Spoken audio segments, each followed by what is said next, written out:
The historic 100th episode is here.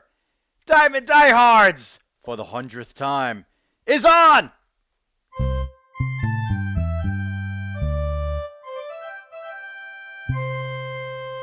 Joe Rizzo here, bringing you baseball for the 100th time. Did I say that already? Along with the dog, Jeff Healy. This is it. This is what you gotta celebrate, those milestones. And this is one of them. Can't say that Dawg's been there for all 100. I have, fortunately. But that has absolutely no bearing on what we are doing at this moment. We are proud to be here. It is Monday, December 13th.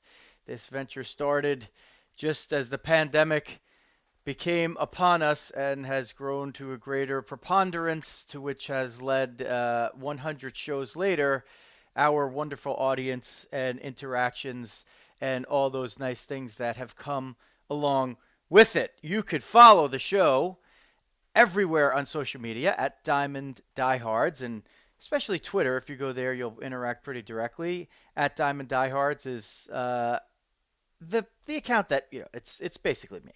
It's basically me. If you want to interact with the dog as well, it's at Jeff Healy 8. That's the number 8.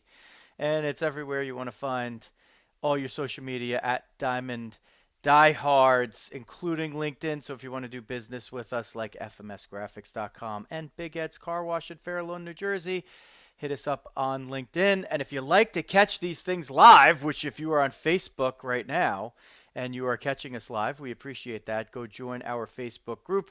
As of this day in December, that's usually where we do our live streams. We have done it to all the other platforms as well, including YouTube. If you like to watch the show, follow our YouTube account. Just look for Diamond Diehards on YouTube. And if you are an audiophile and you prefer to put it on your phone and take an hour-long walk or a 17-minute walk or a 1 hour and 8-minute walk or whatever it is, I made the dog crack up on that one, then go to Apple Podcasts or Spotify or whatever app you use to listen to your podcast and do the follow or subscribe thing there and give us a good rating, and that will help grow what we have grown 99 plus 1 times now, and that is Diamond Diehards, a podcast about baseball and about life. And if you're looking at the live stream, you could see I have the Fordham shirt on. Fordham, the big underlying theme here very often in the early shows. That's where the dog and I became great friends over 30 years ago, and some of the Fordham crew have graced our airwaves here over the course of the first century of shows. And boy, all of a sudden you turn around and there you go.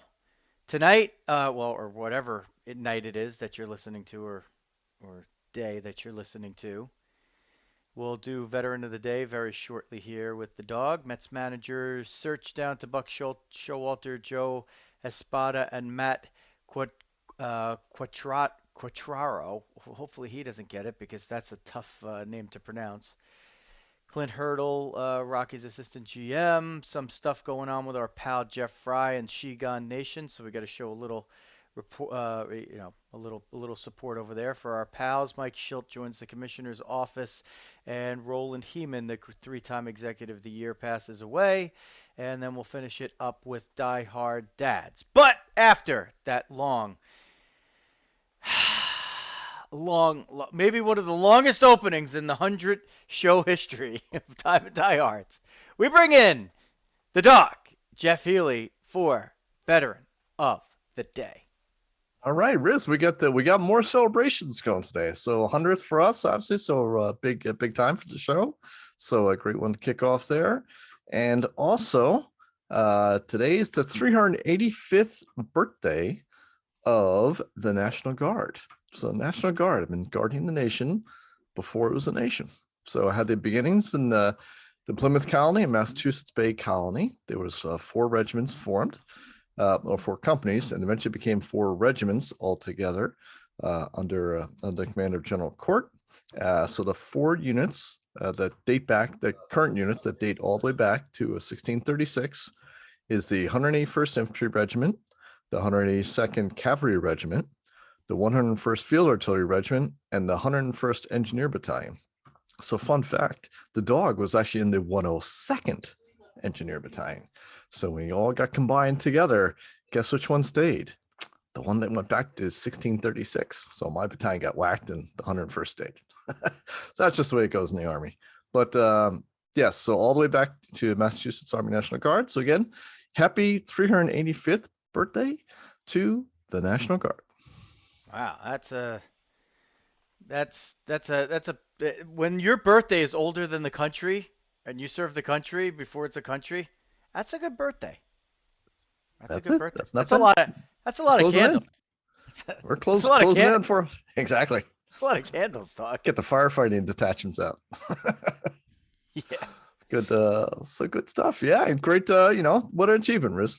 So just think of all the camaraderie and all the folks you've helped put together, right? So built a real community. So hats off to you. It's been a good run and many more. And you've been a great part of that. I never could have envisioned it. So we'll give a little bit of history for those of you who are just checking it out for the first time. So we're starting this lockdown in 2020 that has nothing to do with baseball except for the fact that it canceled all the baseball and all of everything else. So our good pal, Jerry Milani, was working with our buddies at Strat-O-Matic, which we were all avid Strat-O-Matic players then. Some of us continued it as well, but it's always a fun thing to talk about is Strat-O-Matic. Jerry says, well, guess what?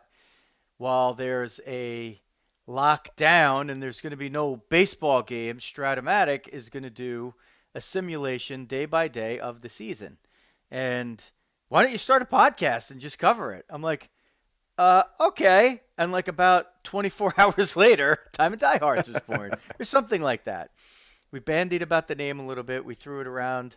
I probably would say about a week.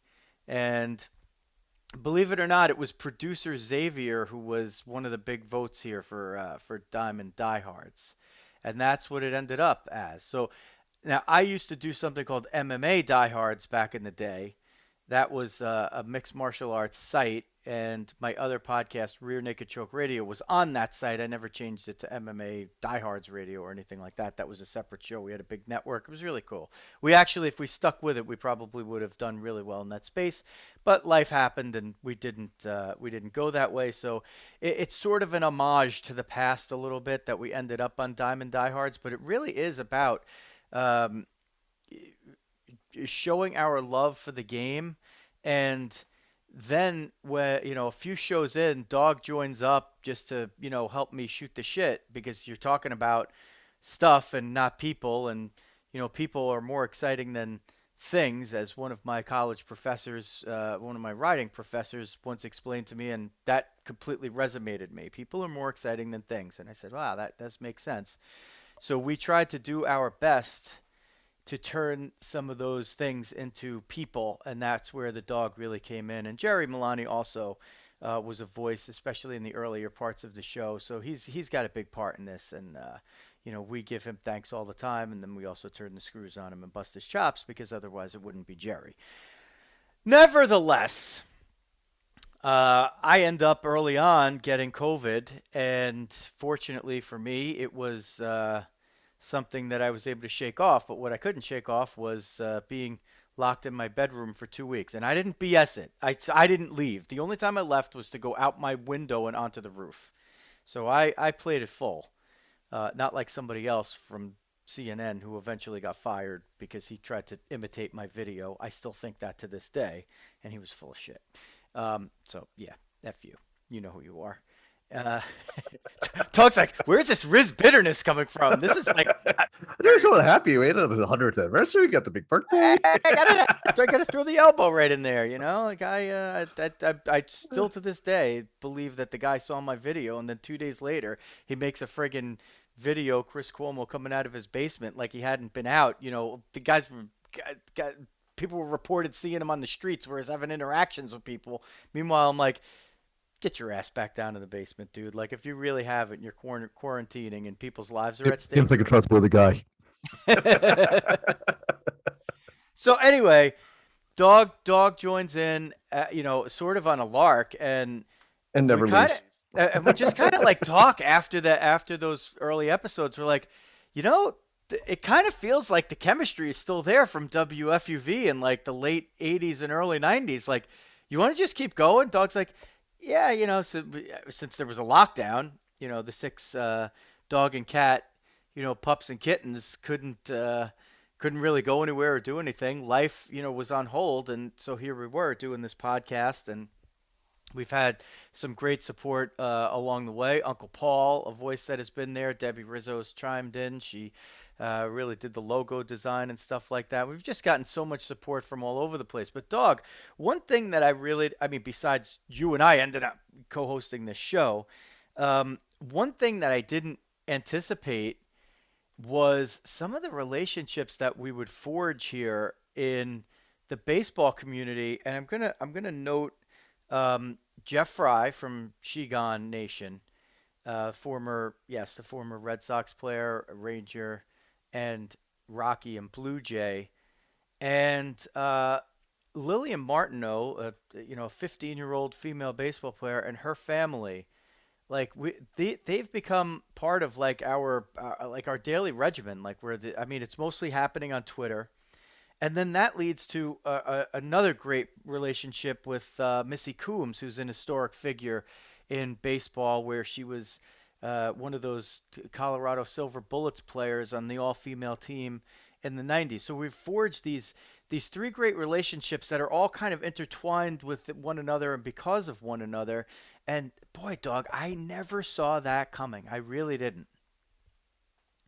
Yeah, it's been wonderful to get that interaction and see, and some of the other some of their folks on Shildt Nation as well. We've had a couple other folks on from the group as well with that. But it's been it's been really enjoyable, and it's funny, baseball's all about memories and stuff that too, right? So like sort of like folks of a certain age and whatnot, and, Lily, obviously an exception.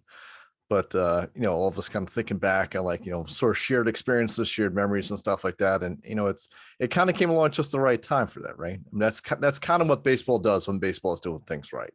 Right. You have sort of a shared set of experiences that we could all go back, we could all talk about, remember those times, remembering, the Eck and Gibby and everything else like that. It's part of the culture living on with that. So I think I think it kind of came along, gave us a good excuse to go back and talk about some of the great times when maybe we were going through times that weren't as good. I know. And a lot of those times really weren't good because, especially, I still believe, Dog, actually, and I don't sit there and pour through the numbers, especially from, 90 something shows ago. But that show where basically we switched spots and you kind of interviewed me talking about my COVID experience, I think that still is the number one episode that we've ever produced, and it was so early on in the show. It's crazy. Like usually you'd see these shows, they build and build and build and build, and hopefully eventually, one day that Well, I'm updating my LinkedIn right now. Posted best show. yeah. But it's it's surprising that we've had a lot of episodes that have done really well, but none still has been able to exceed that. And we've had on Jeff, we had on Ray Montgomery, we've had Mike Puma on a couple of times, Calvin, Greg, Calvin Ziegler, yeah, Greg Olson. I mean, Scott, we've Scott had Bradley. Scott Bradley. I mean, we've had a bunch of really, great people on that did some wonderful episodes with us, and yet that one where I'm just talking about, and listen, I was lucky. I mean, it's not such a fantastic story where there was all kinds of like I was in peril and whatnot. No, it wasn't. I mean, it was fantastic in terms of the ending for me. That it wasn't very good, but it was a very big. Bout of COVID or a big sickness Yeah, for me. and honestly, we didn't know at that point, right? That's the thing. It Right. I was. mean, It was still. that's that was a lot of it, right? It was that I think that's what touched a lot of people. Like you were a first person example we could kind of talk to and talk, and share your experiences out there. Where a lot of people, especially if you weren't in the New York, New Jersey area at that point, you didn't hear as much about it. And this was a chance to folks to kind of get a sense of if I get this, what could happen to me. And you were there to describe it. Yeah, I was surprised at how much support that I got from doing that and sharing the story. And actually, um, I was still positive at the time that we did it. And I remember sitting in there and in the bedroom. I don't think that we ran video on there. We hadn't really kind of done the video part of it yet. But yeah, it was that was another strange, like, interesting highlight here from, out of the first 100 shows. That's probably like one of the first 20 we did, maybe even less than that. I think it was like in it had to be in mid-April of 2020, so it wasn't very long after we started. The way it started out, I would just come on, do about 15 or 20 minutes of a recap of what happened in the Stratomatic thing, and talk a little bit about baseball in general, if there was news regarding that, which, there wasn't very much going on in the world, let alone in baseball. And then, Dawg jumped in a few shows in, probably six shows in, I think was your first appearance there. And then what I did was I did shows every single day for like the first 2 weeks of what would have been the season, just to get a bunch under the belt. And then we kind of changed the format and off we went. Another one to thank, the jingles that you hear, the intro and the charge. Well, actually, I'd taken the thing off there, but you heard it probably a little bit in the background. That's Dominic Rizzo that created that. So we have producer Xavier involved, Debbie Rizzo, and we'll give Luisa Rizzo a little credit too for being the subject of Diehard Dads half the time, but making me run halfway around the planet, doing ice hockey stuff for her. So and we've had a lot of support from the Healy side as well. Yeah, we got the intern, our on again off again intern. So working over there, just back from Europe. Yeah, Katie doing that and stuff, and the boys obviously chiming in all the experiences. So Michael's normally my baseball guy for my diehard dad segments along the way there as well, and all the folks have had a crack at being part of the diehard dads, and of course we have the Diamond Dog. So who's Yeah. Oh, she bolted on me. I was waiting to see. She's been chiming in the last couple episodes, so it sort of feels like she should be barking at somebody right now. But Come on, yes, man. lots lots of fun with the Diamond Dog. Yeah. Diamond Dog is everything that you see, all the pictures. The bark is worse than the bite. She's just the sweetest little pup that you could ever imagine. So friendly, just has never seen you before, makes you feel at home. Just like whenever you walk into the dog's house, the actual dog, and or hang out, in the backyard with all the Exactly. beer and all the other stuff. And Don't be the UPS guy. If you browse the Amazon Prime guy, I'm like, it's a little late now. I'm like, if you do that before the order goes in, that'll be helpful. But once they come in and drop the stuff off, it's too late. yeah, Dog, we got a lot to cover, Yeah. believe it or not. Or well, we're gonna make it so we have a lot to cover. And if we have some interactions here on the chat, since we're doing this live on Facebook, then we'll pick some of those up. But basically, it's down to three for the Mets managerial job, according to numerous reports, and the three are two that you probably haven't heard much about, and one whose name is, especially if you're a New York baseball fan and have been watching any baseball for the last like 30 years, you know who Buck Showalter is. Now, I don't know if he's the favorite among these three, but Joe Espada and Matt Quatraro are the other two. Um, and again, they reserve the right, of course, to go off the board from that. These are just reports, but it just feels like it feels like this is the direction that they're going in, and I would be surprised, Dog, at this point if it was not one of those three, just because of the way the reports are going. That there's not much news elsewhere to battle with, so I doubt that somebody, from multiple sources are going to get this and just botch it. So I feel pretty confident that these are the big three that it's down to. Showalter, age 65, Espada, 46, Quatraro, Bro. 48 years So old. yeah, I mean, definitely, all three of them. It's funny. We talked about a little bit in the last show, right? That nobody wanted to be the Mets GM. Also, like to get the GM, to get everyone in, sign Scherzer, and also like everyone in the world is like on the list to be a manager. All of a sudden, that position's awesome. So all three of those guys are great, great alternatives out there. I think they've hinted so hard at Showalter, like that's the only thing I can see is that if one of the two other guys just really shines and they decide they want to make sort of a generational jump and go down and get the guy for the next 10 15 years, whatever, in their ideal world, that it actually would almost be a disappointment, right? Like, I mean, every Met fan's like Buck, right? So if all of a sudden you came out and like either one of these other guys who are both of whom would be great hires, right, and both bring interesting things to the table and whatnot, it would be a great add to any organization. Um, Honestly, it would sort of be spun at first, I think, as a disappointment if you didn't want to not getting Buck Showalter. And Why? Why though? Why? Why? I think it's just kind of like the mystique, and like Met fans have sort of hankered for that for a while. I don't know, it's kind of been built up. And like I said, I actually don't really have a problem with either of the other two guys coming as well. I mean, they come from great organizations that Mets are kind of trying to emulate and so forth. I mean, you could argue Buck is a little bit more of the riskier sort of play, perversely, right? I mean, he has the great track record and whatnot, but if you're kind of building like the organization and particularly the Sandy mindset and like you're all kind of moving to one direction, the Mets have like the largest analytics department in baseball now. That's been a big impact coming in from Cohen.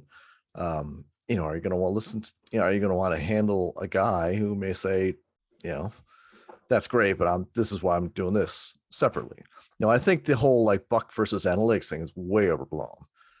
So I don't perceive that as that being an issue or anything, but there's a little bit of a risk to that. And how else are you going to blend in with the mix of Met players that they have? I think he'll be fine, but there's a little bit of risk to it. I here's the risk. The risk is that he's never won a World Series where he's been. I mean, that's kind of the risk.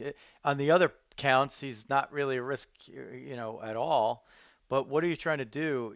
I mean, none of these three candidates have won a World Series as a manager. So does that, preclude you from doing it? Baseball's like the one sport. Well, I shouldn't say the one, but it's definitely a sport where you could win the World Series for one team and then go win it for another team as a manager. Like we've actually seen that happen. Not that's supposed to like the NFL where nobody's ever won a Super Bowl for two different teams as the head coach, which seems kind of crazy, right, Dog? Like that's Yeah. never happened. But um, what does Showalter bring to the table? I mean, he's definitely got that just air of instant credibility. But that credibility, Dog, to me is that's a fan issue. The other guys and have worked their way to get their own credibility, and the players know who these guys are. So I don't, I would be surprised if there were any people in the Mets who really had no idea who these other two managerial guys were. Now, some guys may have just heard the names. Other guys might have been in the same organization or had some more experience with them. But in that case, I just, how do you pick a manager these days? I don't know that there is really one formula that kind of fits all that's going to be foolproof. I think it has to do with the right person at the right time with the right group for the right people. And that could just like Buck Showalter is a guy that you could plug in practically to that no matter what team and what time and what year. But the other guys could be the right guy for this team for this time. So it's not if this was an exact science. I mean, managers would not get fired the way that they do. Yeah. There's so few of these jobs, and the turnover is tremendous. they have a shorter shelf life than like chief technology officers. I feel like, like or Yeah. CEOs of like Fortune 500 companies. Like you got 2.5 years, bud. Ma'am, you got Yeah, two and a half years. Like no matter how good you do, you're going somewhere else after that. yeah. And we talked before about sort of like the manager war, right? So we get around like, Rojas is like plus or minus one war, right? He's just going to keep you right around there or whatnot. You know, Buck has more upside, right? I would say than the other two guys. I think based on his experience and whatnot, I think he Wait, would. hold on. No, I want to stop you there. I have a question about Okay. that. Okay. I feel like Buck has more downside and the other guys have more upside because the other guys will have lower expectations. Like the bar would be Uh, lower and that Buck would have a higher bar. Like you bring in Buck, you expect but, to win mhm. tomorrow. But I, you know, Yep. that's just the way That's fair. I see I it. would say we would call that the absolute value versus relative value, right? So I Okay. would say Yeah. Buck has higher, and I was about to say you could argue a higher negative, right? I mean, I don't think Yeah. so. Oh, I that think he's definitely. I think he's a little more tilted. Yeah, I think he's tilted to the upside, but he's got more. He's got I could blow up the whole analytics thing that we're kind of shifting towards, and he has a chance of going the other way. The other guys probably don't have that um, as much, but will they make the move that goes against the numbers in crunch time in the playoffs? Right. That's where Buck might add that extra game. Right. And we kind of talked about that with like Dusty Baker and stuff, right? And Mike Shildt and stuff. Looking guys like that, right? When you're in a team that you're that at that level and you need that extra game, that one thing that you need, right? That it seems like the Rays never seem to, right? To kind of put it on that side. That's kind of what you're hoping to unlock with Buck. Um, we talked a little bit last time too of looking at the Mets, and the Mets are really figuring for like a 2 year sort of sprint, right? And then likely coming off the boil a little bit. They have contracts rolling off, things like that. Some young guys coming out. So again, if it's an older manager, is it maybe you're looking at the next 2, 3, 4 years or so, and then maybe you're shifting to someone else for a longer period post that is another possibility.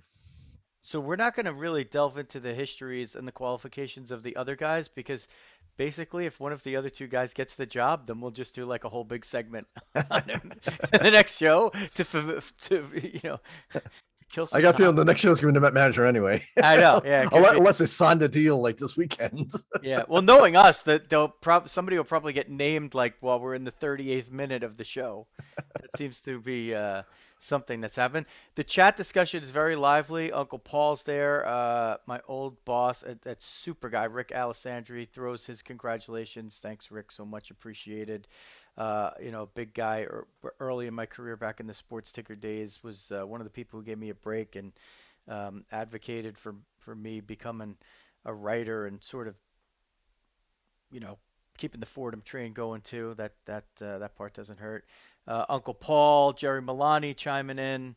Good to see these names. Debbie Rizzo there as well. We threw the mentions up there, so we'll see if anybody else pops in during our live stream part of the program here as we move forward. Well, a bigger-ish name that has joined the Colorado Rockies as assistant GM Dawg is Clint Hurdle, and I think it's interesting for a few different reasons. But he's a really well respected guy, and I just for some reason like I'm getting this feeling. Maybe it's just from some of the stuff I've read and some of the stuff I've listened to that when the lockout expires, I think that the Rockies remain a player in keeping Trevor Story in Colorado. There's people that'll tell you, well, there's been bad blood and whatever. He said he was going to move on, and all that stuff is it's conjecture until contracts have ink on them, right? And it's Christopher amazing. wasn't coming to the Mets. Yeah, yeah. That was pre playing beginning of off season.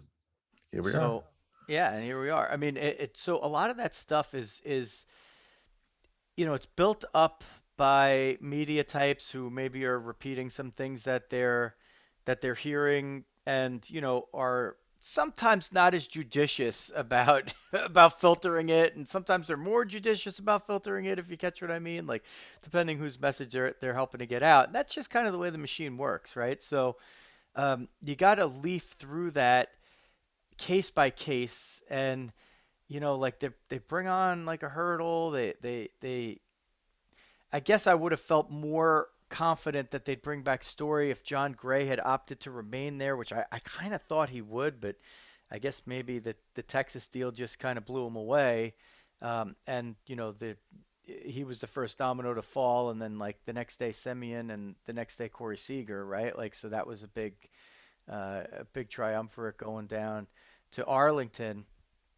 But I just you just always hear good stuff about Clint Hurdle, and Kansas City, Pittsburgh, Colorado. Like he's been one of those guys that have been on the smaller market outposts and been able to foster successful environments there.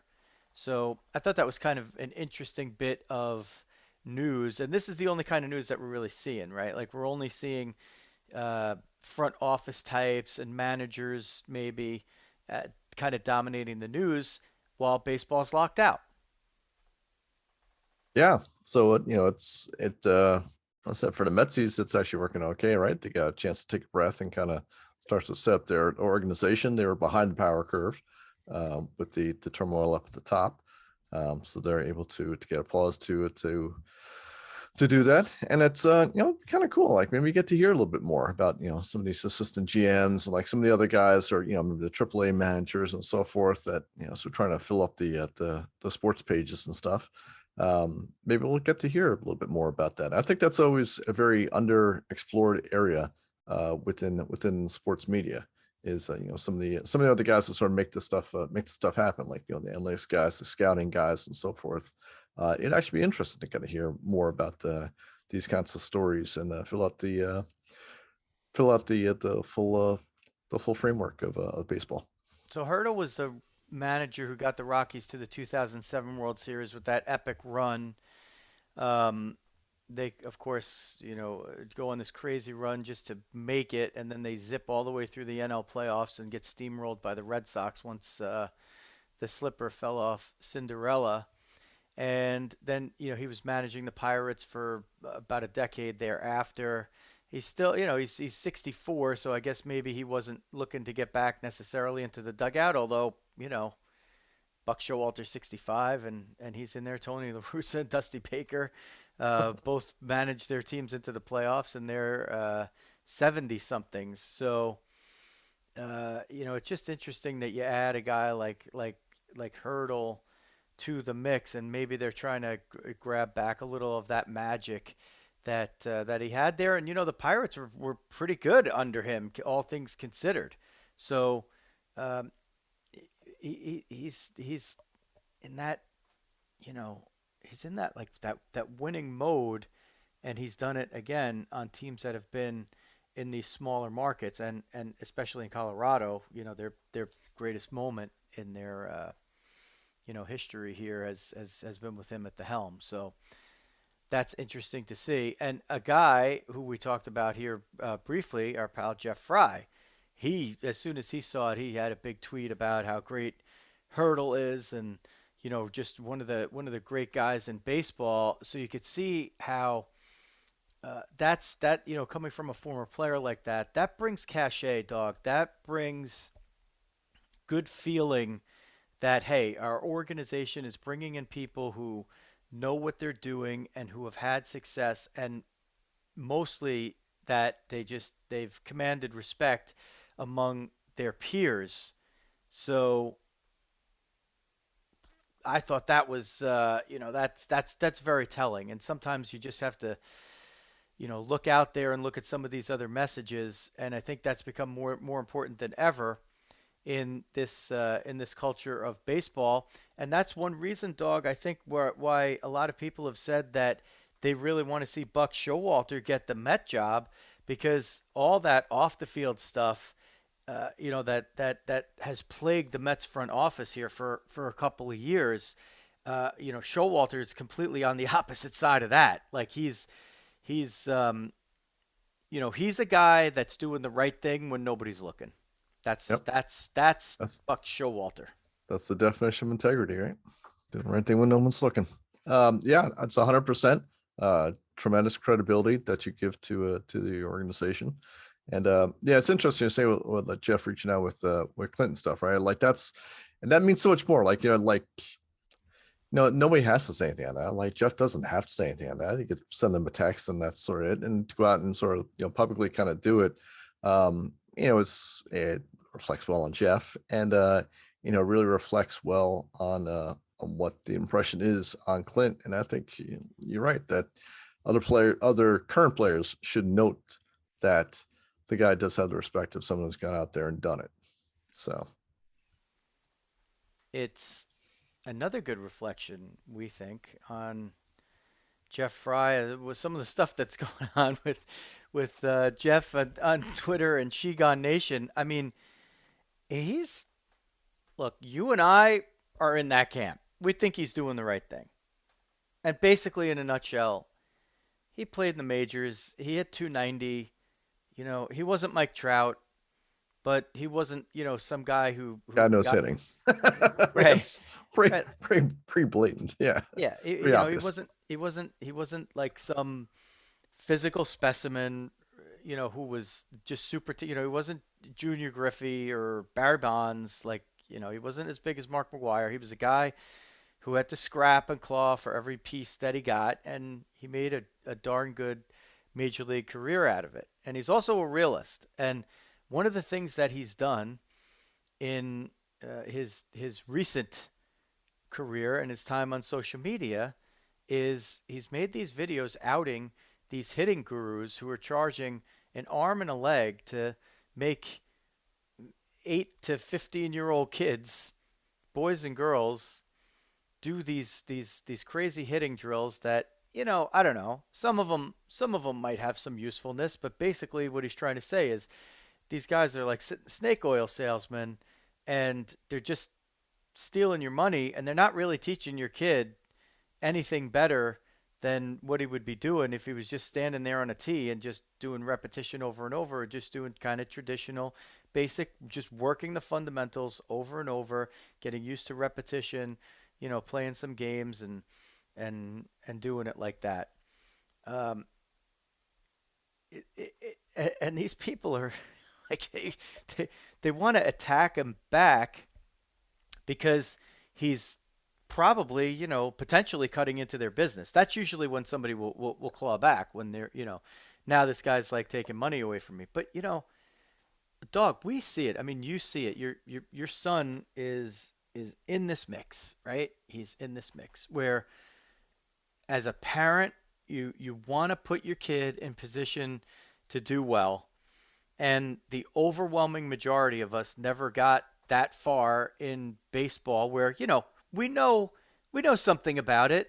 We could teach it, at a certain level, but you want to look to people that are paid professionals that could maybe help your kid get to the next level of whatever they're going to be, or just be the best whatever that they could be at whatever age.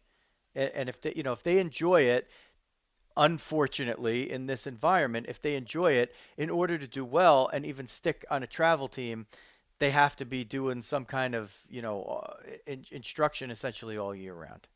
Yeah, it's it's funny. It's an arms race, right? It's the only thing I can start thinking of. Like, it's just, no matter what, if so and so's there and the 8 of the 10 kids are doing it, then you know what, my guy has to be out there kind of doing that sort of stuff too. And that's sort of the mentality I think that gets whipped up, and particularly at the younger ages. I mean, you start talking high school and stuff. I mean, it definitely fits more, and guys are using outside coaches and stuff like that at this point. But like, Jeff points out stuff. It's like, 8, 10, 12-year-olds. Like, you just want them out there going out having fun. And and some of these guys you see on there, I mean, they're flat out showing them like the wrong way to do things. I mean, not just a different way or maybe a goofy way. I mean, that's one thing, but like flat out wrong, something that's going to have to be unlearned if they can, and some of them like are frankly dangerous.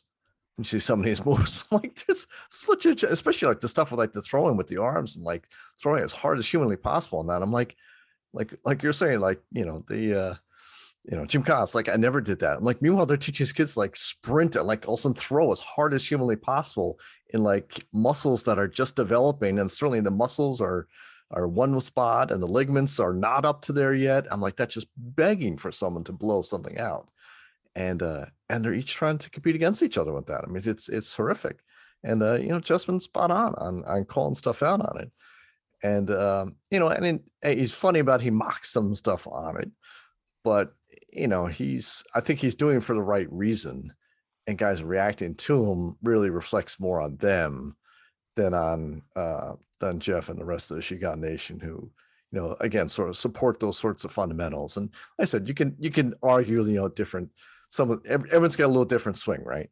So, but the 95-98% of the lane that those guys are all talking about, and certainly at the high school and down level, all players should be focusing on that sort of thing. And if you want to put a little tweak on it later on, well, that's fine and stuff. But certainly at the age these guys are talking, what Jeff and those guys are saying is the right way to go.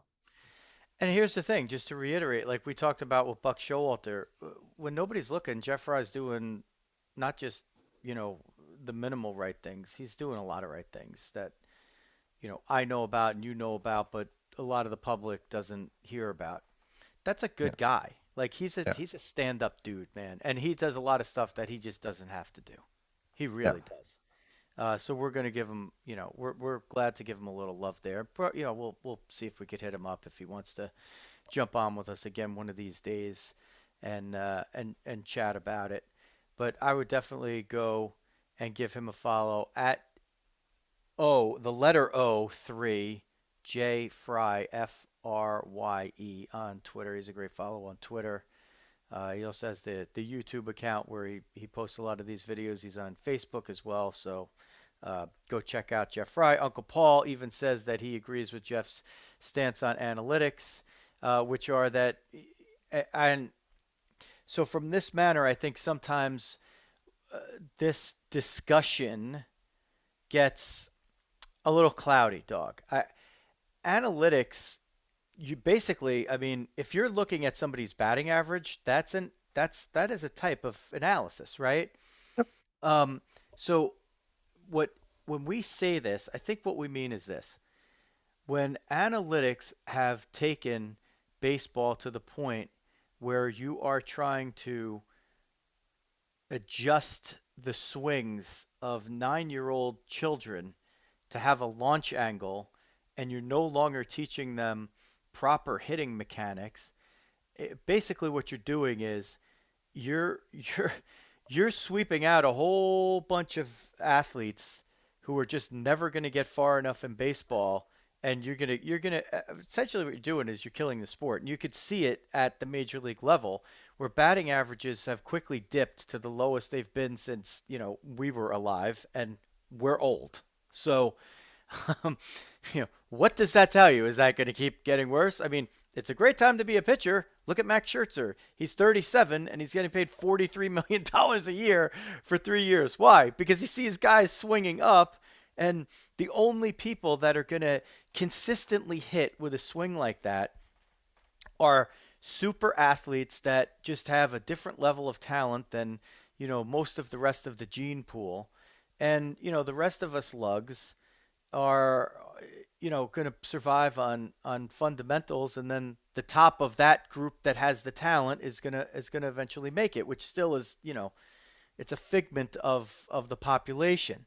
So like at these levels, like at the level where your son is, like they have these showcases where kids are looking at their exit velocity. What the hell does exit velocity have to do with hitting a single when a guy is on third and you have 2 outs in a 2-2 game?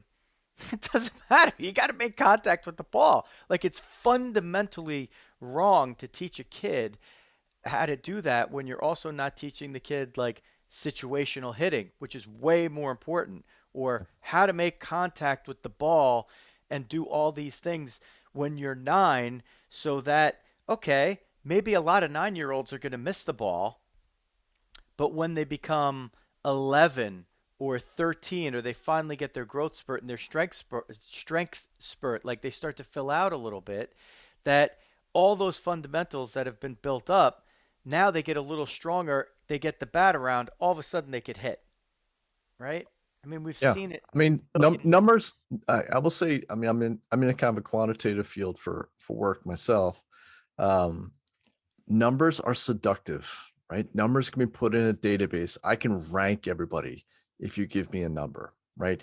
I can rank a company if you give me the numbers and so forth. And I think that's kind of been pervasive across like the consultant atmosphere across business, that everyone's out to measure everybody, right? If it's not a product, it's employees, it's the process itself, anything that can be measured, people will drill into and will spend money to optimize those numbers because they can say this, I improved this from this to there, a 15% increase in whatever, right? Exit velocity, BABIP, whatever number you want to kind of throw out there on there. So that's not just unique to baseball. But it's worse at baseball, right? And for your very stuff that you highlight there, right? Like the ability to hit behind the runner. I mean, there's some ways to capture that, and they're trying harder and harder on that, but it's harder, right? And you start getting into, there's so many different factors that it's harder and harder to measure. It's easier to get the 3 to 5 to 7 numbers. Like I can go and put all 100 prospects in my system against that and come out with the 5 guys that it's going to magically work because it worked 4 years ago with the other subset of 4 guys that we had through. So therefore, whatever worked 4 years ago, I'm going to morph these guys to do the same thing. And I think that's where analytics starts going down the wrong road. Like you're kind of saying, like, using analytics and using that data, which used right will turn into information. If not, it's just going to be noise.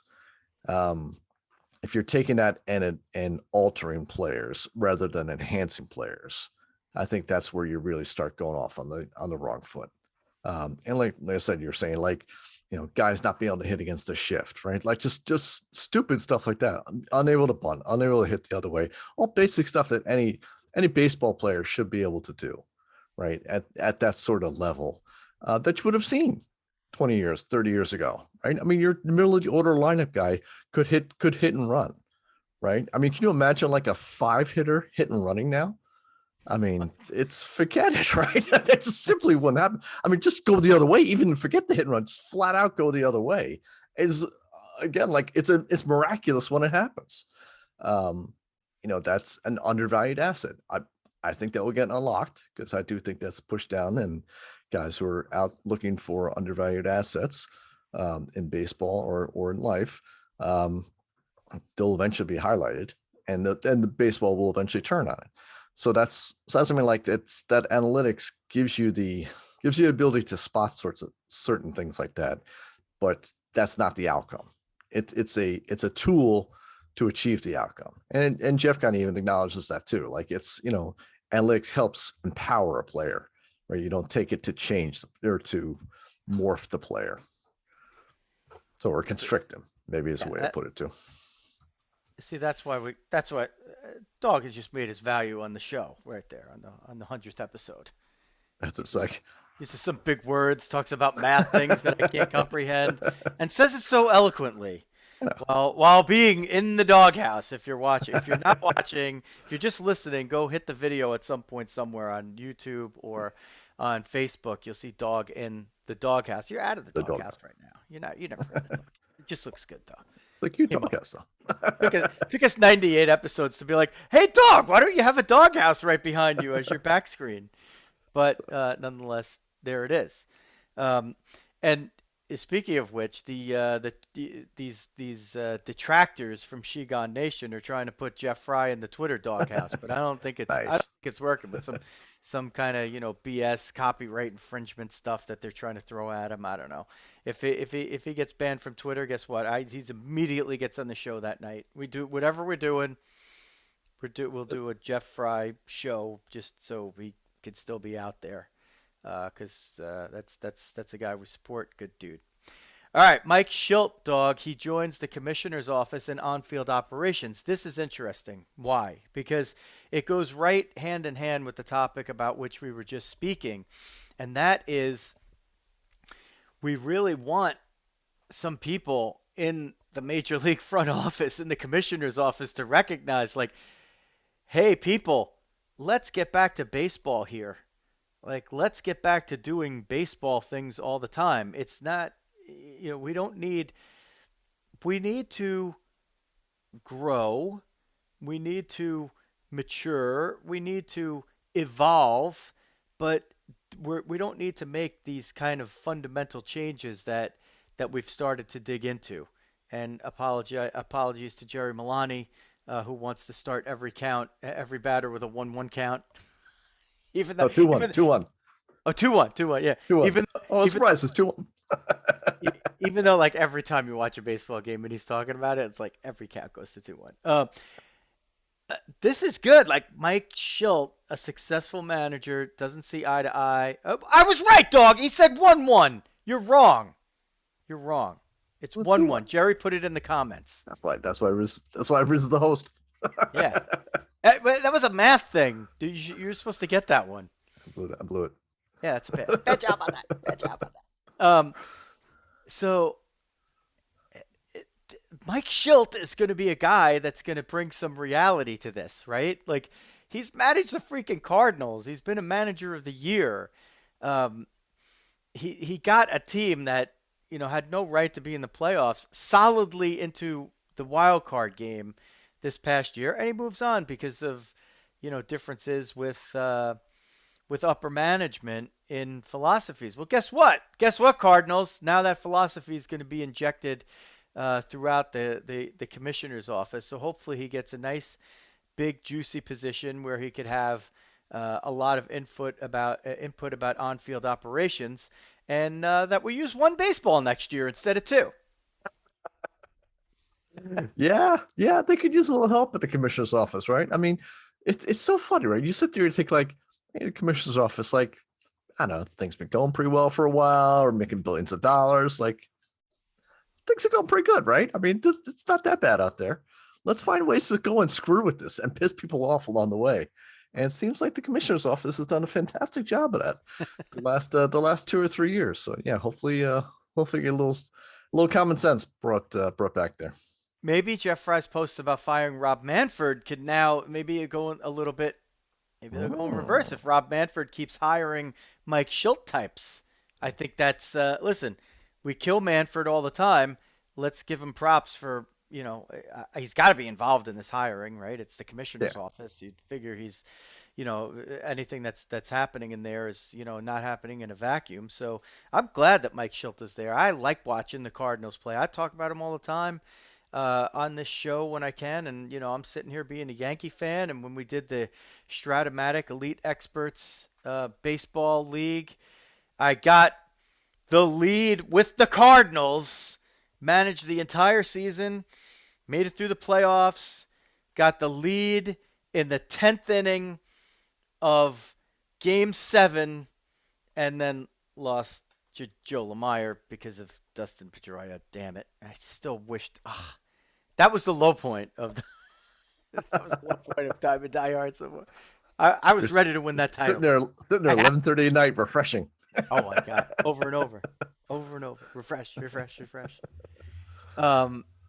So I was glad about that. So a lot of that stuff ties in here. Now, also, I'm a big listener to the Bill Simmons podcast, and one of the things that he does.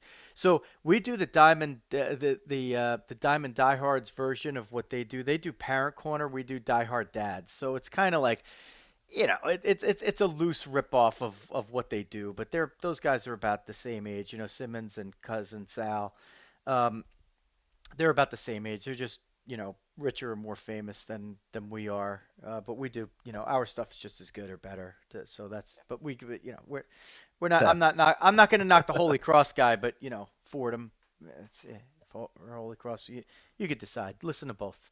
They're not mutually exclusive. Anyway, so.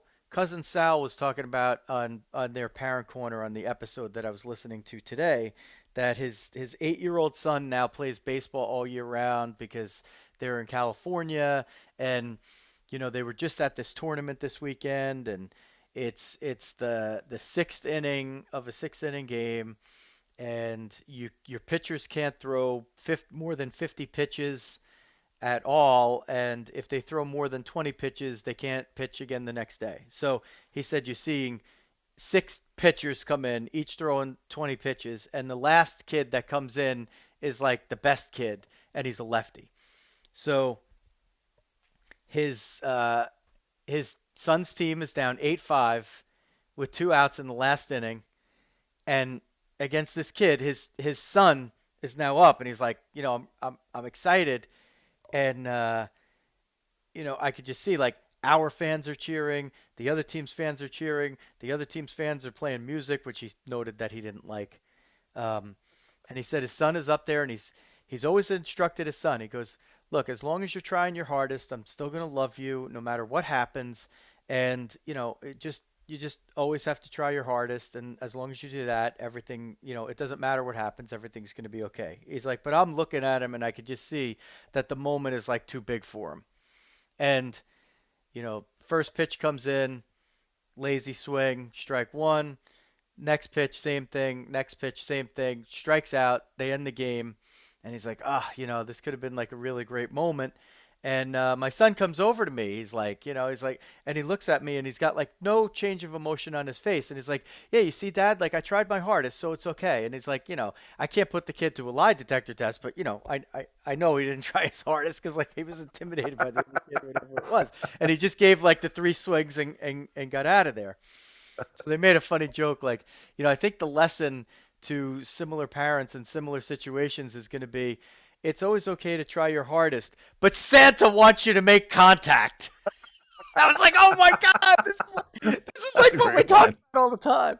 Santa wants you to make contact. And he does. I don't care. Wants you to make care. I don't care. If you strike out, you're okay. Santa wants you to hit it the other way and find the hole. Make contact. Oh, that's man, the way you go out on your shit. That's where it's listening. It's like the December 13th episode, I guess, of I was just having visions of John Kruk against Randy Johnson. Like to wave at like, please God, let me get out of here alive. I know.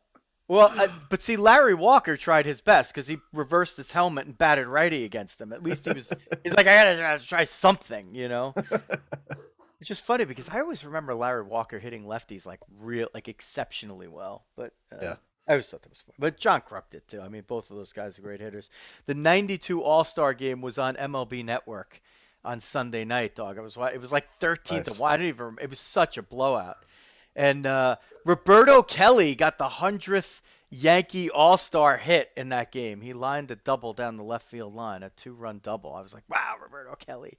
Roberto Kelly was on my Fordham WFUV coming out of school tape where I was on one-on-one and I was debating a caller about who the Yankees should play in center field, Bernie Williams or Roberto Kelly, because Roberto Kelly was established and he was the all-star, and it was Bernie or Roberto. And I got to find my tape, but I'm pretty sure I went with Bernie. I was looking for Bernie, the young Bernie who hadn't done anything yet. He hadn't been there.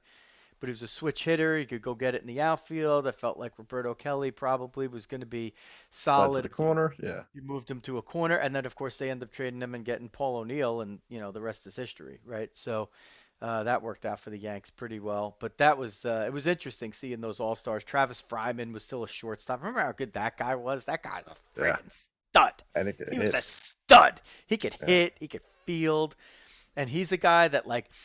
So we talk about guys like Corey Seager or Trevor Story. Like they remind me both.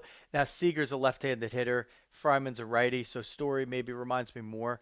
But like Story and Fryman kind of remind me of one another. Guy has like a lot of tools. He's a great shortstop. But like you project him. He could play shortstop for as long as he needs to play shortstop. And then he's just, when he moves over to third base, he's going to be like a Gold Glove third baseman. He projects there. He's a guy that you could totally do that with. Which is one of the reasons I like him for the Yankees. They could play him at short a couple of years, and then if Volpe's ready or not, they could move Story to the outfield or third base or wherever. So wow, I tangented off on that. Back then, during that time, Roland Heman was an executive in the major leagues, and he has passed away at age 92, a three-time executive of the year. So condolences to the Heman family. That's a name that has been well regarded in baseball circles, Dawg, for a very, very, very long time. As long as I could remember. I mean, he's we're 50 somethings, and Roland Heman was a name that I remember hearing, when I was very young. Yeah, And someone pointed out here is he was a pivotal guy in terms of starting up the Arizona Fall League, which was so came out of nowhere and has a huge impact now on guys coming up through the organizations. how about we just talked about this Hall of Fame class, the half dozen that just got in on the golden era ballots and early years era ballots, and the one that missed was Dick Allen. Well, Roland Heman Barely, yeah. he was the one who got Dick Allen to the White Sox in the off season in '71. They just had the 50-year anniversary of that trade was just a couple of weeks ago. He traded Steve Hunt's, whose name you don't know, but another guy's name you do know is Tommy John. That's how Tommy John ended up on the Dodgers, and Dick Allen, the White Sox. And of course, Dick Allen goes on then and becomes an American League Most Valuable Player, and you know, close to about as close to being a Hall of Famer as you could get. He's now the guy, right? He's now the He'll Gil be next. Hodges. You feel like He's now the next year, Gil. right? He's the Gil Hodges now. Like he's Yeah. the sort of best recognized player that's not there. I associate him with the White Sox. I associate him with the Orioles. I just associate him with baseball. In 2011, he won the Buck O'Neil Lifetime Achievement Award, and of course, Buck was one of the group that just was elected finally to the Hall of Fame. So Roland Heman will be missed as a name around baseball, and of course his legacy lives on in many ways, including the the Arizona Fall League. So condolences to all the Heman family and his baseball family as well. Dawg, we had a nice pop in here on the live stream. Kevin Secor, Zeke, Oh, a look at Fordham that. Ram from back in the day. So I'm going to tell you a little Kevin Secor story, Dawg, because he was my roommate one year, or a suite mate. So Kevin Secor was one of the catchers on a very, very, very potent Fordham baseball team. I did see Zeke. I'm going to turn the screws on you a little bit. I did witness him get thrown out from second on a double once. That is a true story. Jerry Milani could probably vouch for that story as well. And it was not like, a stretch double. Like it wasn't like Ray Montgomery like legging out a double that, probably would have been a single for everybody else. It was like an off the wall, like, this guy's going to score easy double. So Zeke, get the piano off your back, bud.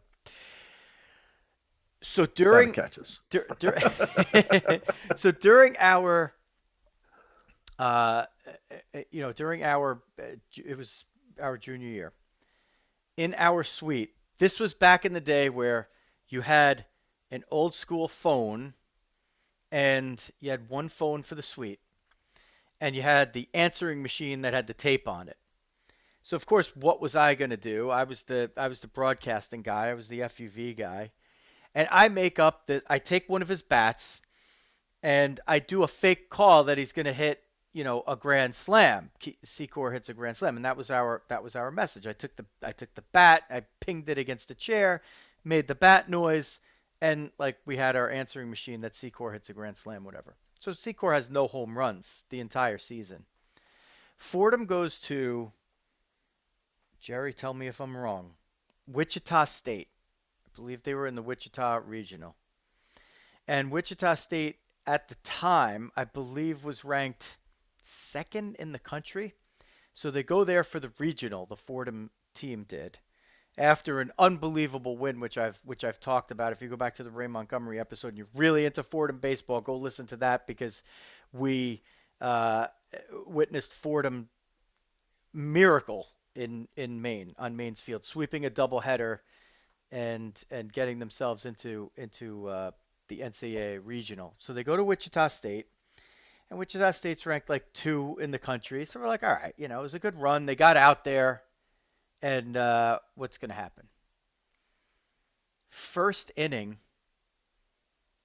Kevin Secor, who has 0 home runs, hits a grand slam against Wichita State in the first inning and leads the Fordham Rams to a stunning victory. Perhaps they're the best win, or among them, in the modern history of Fordham baseball, which, is indeed a storied history. They have won more baseball games than any other college in the United States. I don't know if anybody knew that. So I'm going to back up, show you Fordham Rams. So this has turned out to be a great 100th episode with Zeke checking in.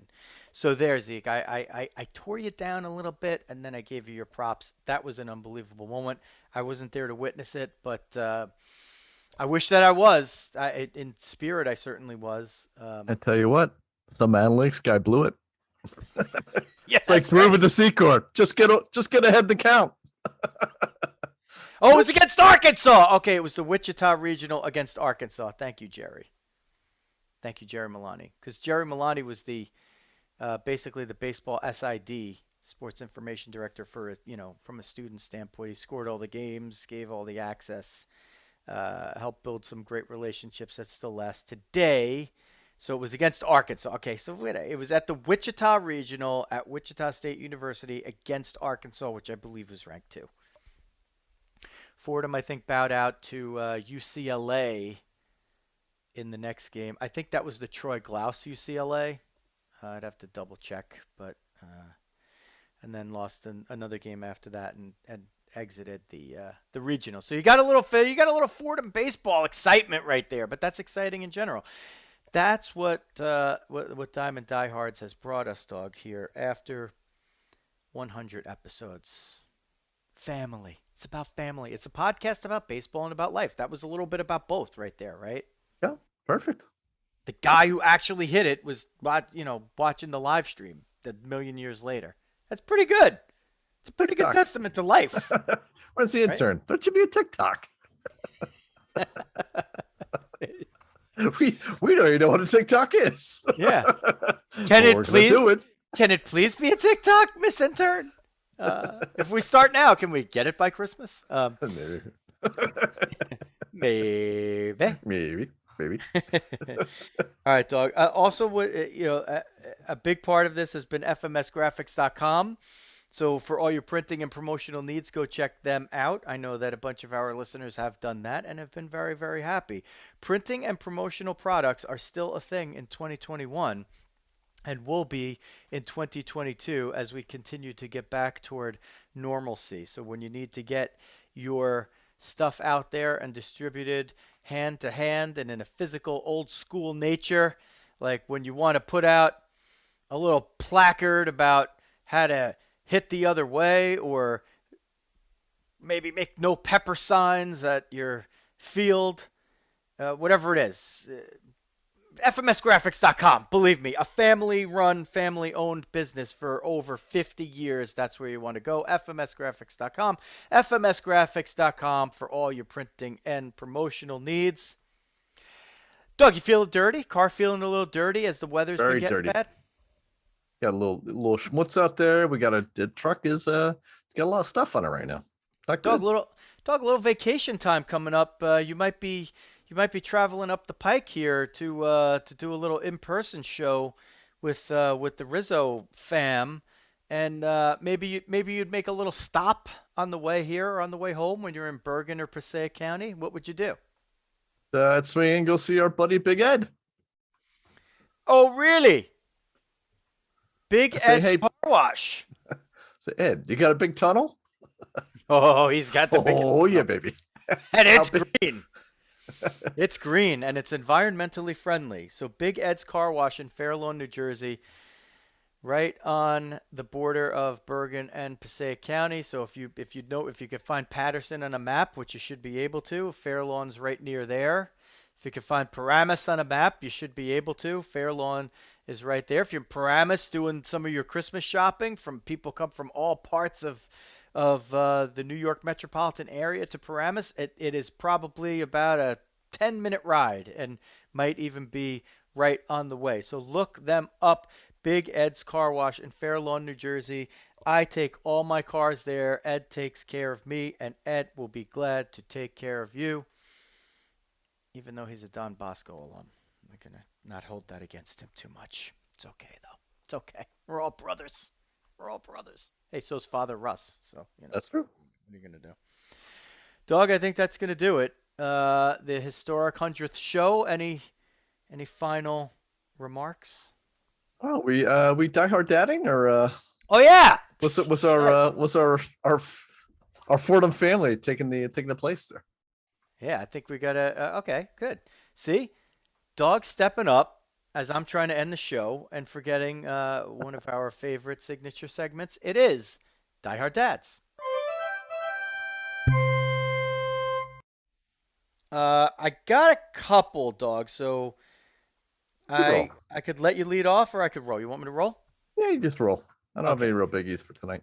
Okay, so I'm gonna start it out with it's sort of like one of the hockey-ish stories. So in my other YouTube channel thing, if you go Joe Rizzo Rockets, you could find all the play-by-play that I do for New Jersey Rockets girls hockey, the 16U and 19U levels. My daughter is on the 19U team, and every now and then, just depending on the schedule, if things are like non-league games or something like that, every now and then, or if they're just playing scrimmages, she might pop in for the 16s, but she's on the 19 team.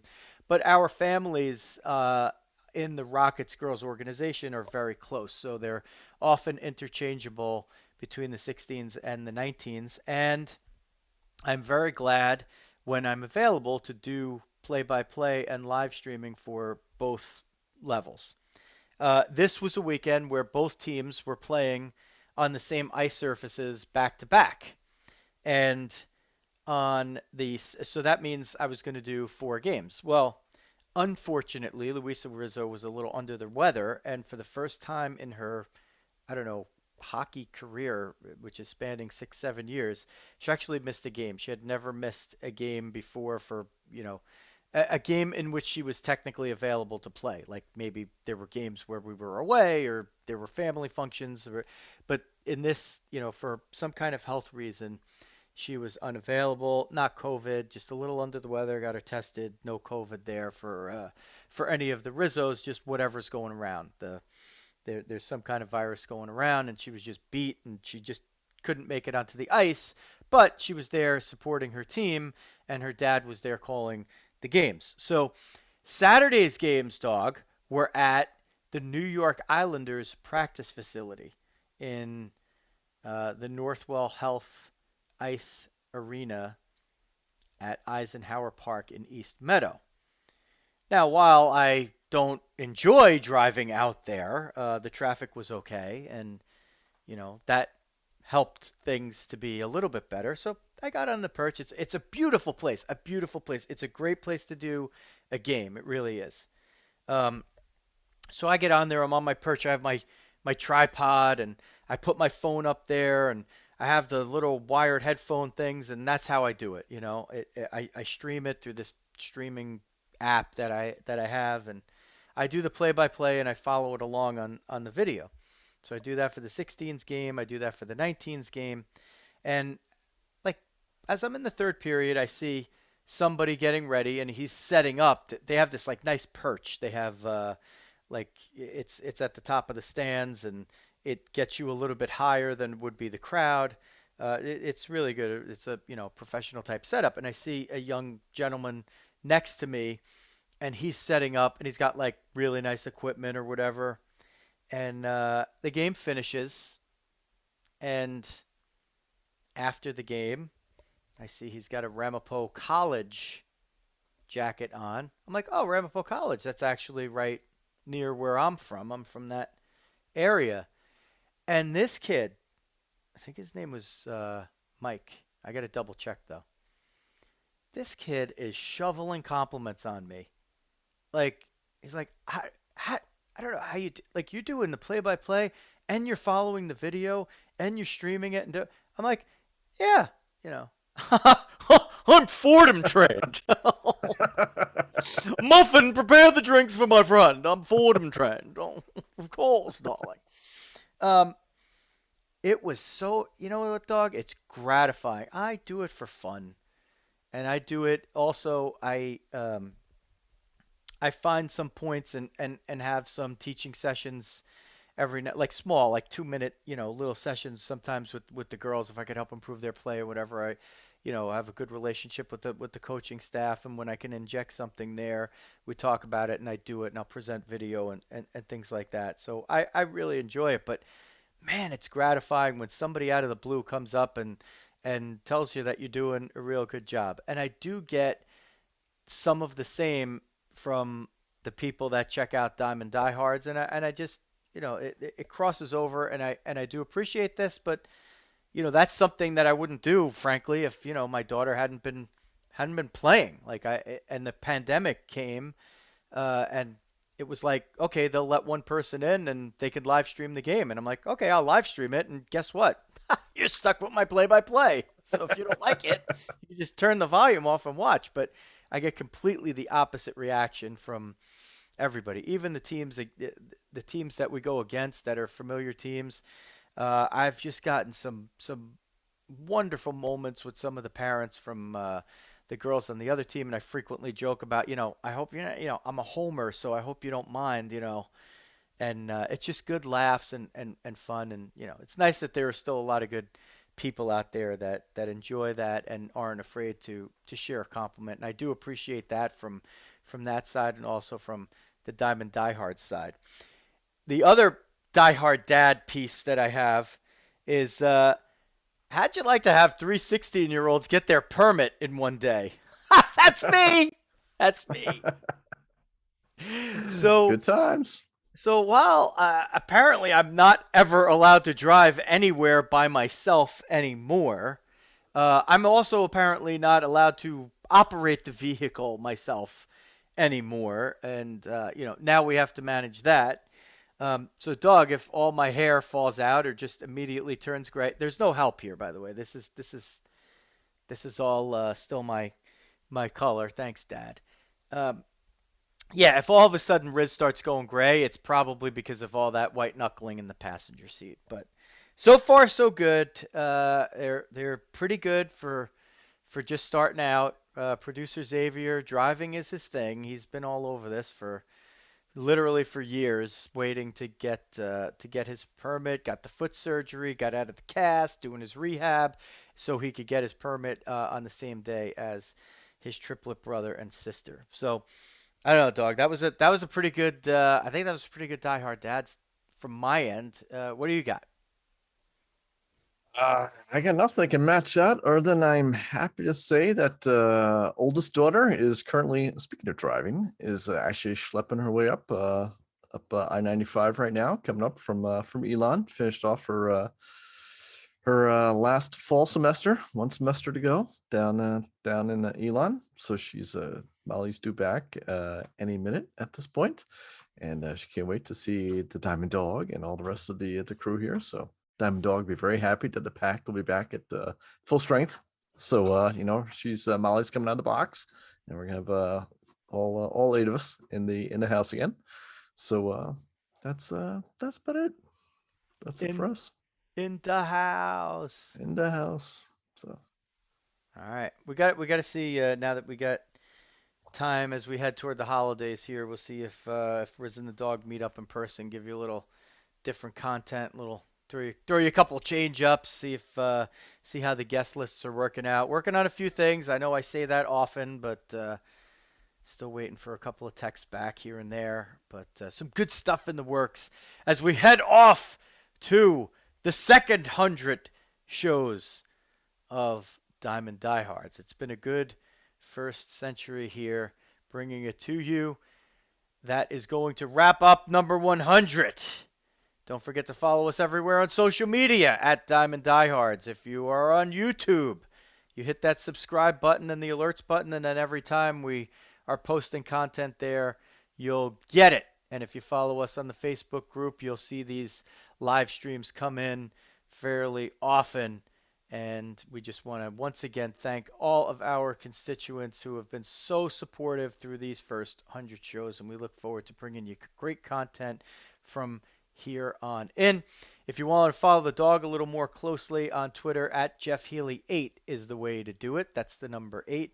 And everywhere on social media at Diamond Diehards. And if you want to do some business with us as well, follow us on any of those social media platforms, including LinkedIn, and give us a shout. There's also diamonddiehards.com for those who want to just find it there for their convenience. And at any point, if you are checking us out, we hope that you will follow and or subscribe and give us a great rating, because that will help us continue to grow and share in what we are doing, a podcast about baseball and about life.